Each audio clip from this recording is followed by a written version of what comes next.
चाहते हैं कि अवैध नागरिकों को वोट देने दिया जाए? मैडम, मैं आपकी बात को बड़ी करता हूं। मैं आपसे ये पूछता हूं कि उन्हीं अवैध नागरिकों ने लोकसभा के चुनाव में वोट दिया, तो उन्हीं एमपीओ का चुनाव दोबारा भी होना चाहिए। आप उस बात से सहमति दर्ज करती हैं या आपका चुनाव आयोग सहमति दर्ज करता है? चुनाव आयोग बिना भाजपा की सदस्यता लिए भाजपा के लिए काम कर रहा है। यही बात विपक्ष का हर एक नेता कह रहा है, क्योंकि मोदी जी की डिग्री और आप नीरव मोदी का आना दोनों एक जैसा, ये समझ लीजिए ना। नीरव मोदी कभी आ पाएगा ना मोदी जी की असल डिग्री आ पाएगी, तो इसलिए मोदी जी डोनाल्ड ट्रंप का नाम भी ठीक से नहीं ले पाते।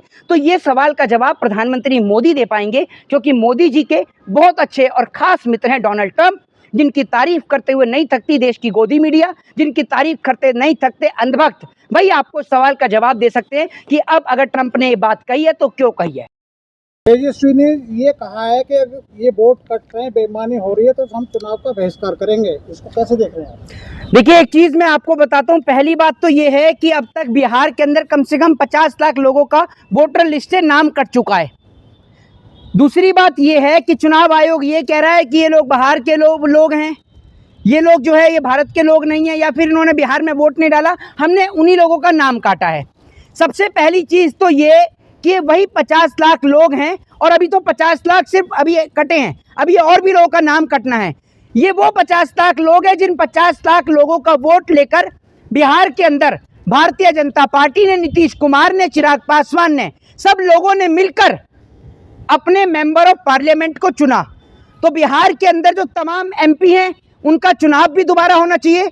उस वक्त पर चुनाव आयोग कहां सो रहा था जिस वक्त पर साल 2024 में लोकसभा का चुनाव हो रहा था, और लोकसभा के चुनाव के दौरान उन्हीं 50 लाख लोगों ने वोट डाल के अपने अपने एमपी को चुनने का काम किया।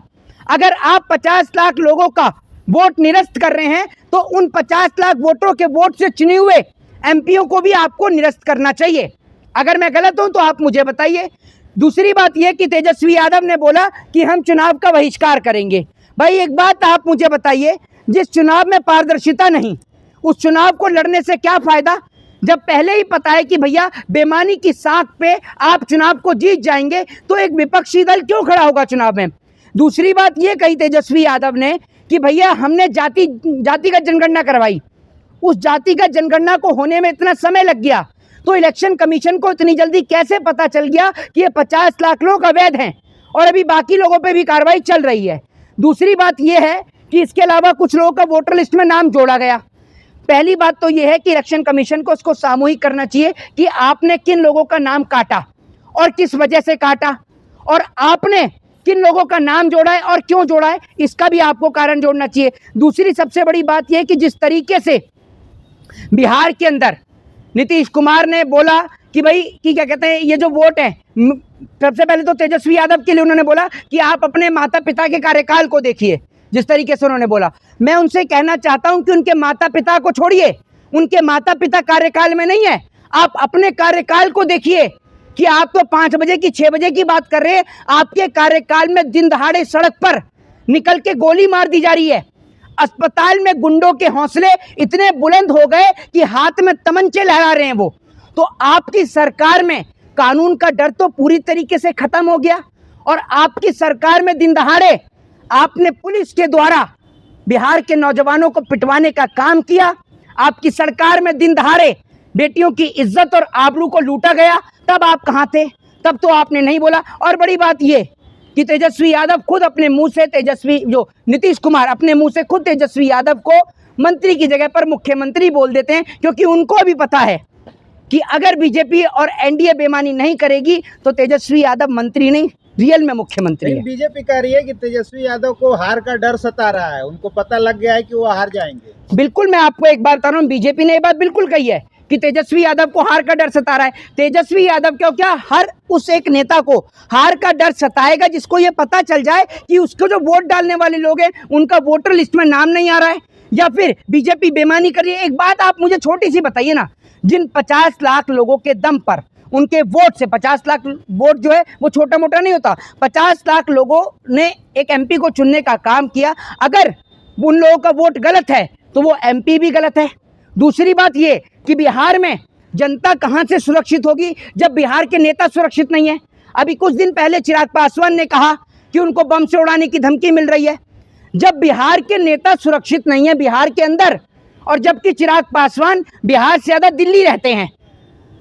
चुनाव के टाइम पर सिर्फ बिहार पहुंचते हैं चिराग पासवान को आप यहां पर दिल्ली में मिल सकते हैं, बिहार में तो उनसे मिलना असंभव है, क्योंकि बिहार वो रहते ही नहीं है, वो तो रहते ही दिल्ली हैं 24 घंटे। दूसरी बात, जिस बिहार से महंगाई के मुद्दे पे चुनाव नहीं लड़ा जा रहा, बेरोजगारी के मुद्दे पर चुनाव नहीं लड़ा जा रहा, और जिस बिहार के अंदर खड़े होकर प्रधानमंत्री नरेंद्र मोदी ने अनेकों झूठ बोलने का काम किया, आज आप उस बिहार की धरती पर कह रहे हैं कि भैया लोगों का वोटर लिस्ट से नाम निकल रहा है। बड़ी बात यह कि आपने देखा कि एक वरिष्ठ पत्रकार जिनका नाम अजीत अंजुम था, उन्होंने जब चुनाव आयोग के ऊपर वीडियो बनाई, वहां पर जाकर ऑफिसरों से बात करी तो उनके ऊपर FIR दर्ज कर दी।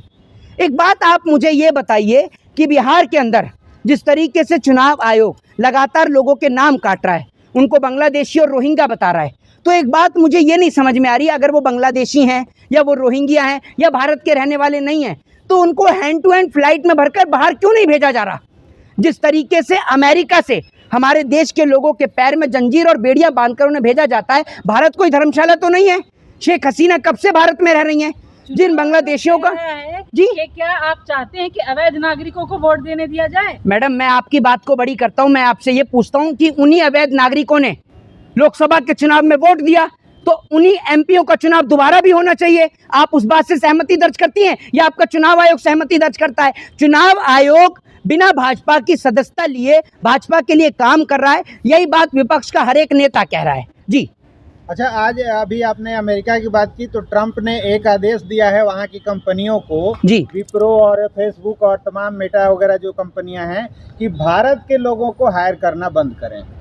देखिए, इस सवाल का जवाब तो देश के प्रधानमंत्री बहुत बेहतर तरीके से दे सकते हैं, जो इस वक्त विदेश घूम रहे हैं।